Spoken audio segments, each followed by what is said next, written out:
We are here at the 39th Hong Kong International Jewelry Show and Hong Kong International Diamond, Gem and Pearl Show.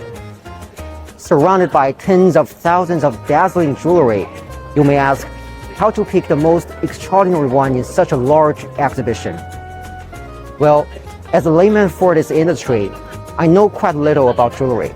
But today, we'll interview some exhibitors and professionals here to show us around the world of jewelry.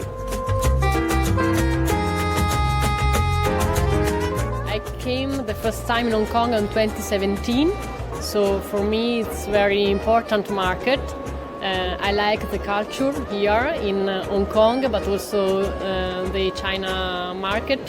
We love especially the people here because they understand a lot the color gemstone, the quality. So it's very important that the consumer and the buyers also know the quality of the product.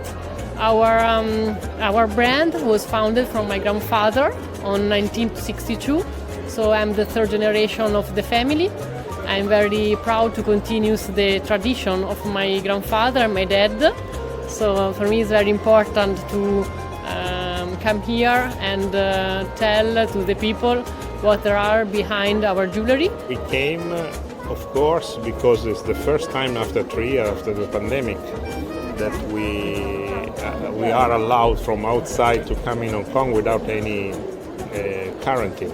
We came here to check the situation and to feel how it's going on in the next future, because the first exhibition that I made here in Hong Kong was 1998. It's almost 25 years ago. 香港是国际珠宝那个交易中心，所以呢，就是到香港来参加那个国际珠宝展就是跟世界对接的最好的一个窗口。我们诸暨三峡湖是淡水珍珠，也是全世界最大的一个交易中心啊，所以呢，就是我们的淡水珍珠通过香港走向世界是最好的一个窗口。With over 2,500 exhibitors from 36 countries and regions, the Twin Jewelry Shows are major trade fairs held in Hong Kong after the adjustment of the COVID-19 pandemic prevention policy. Organized by the Hong Kong Trade Development Council, the shows run from March the 1st until March the 5th.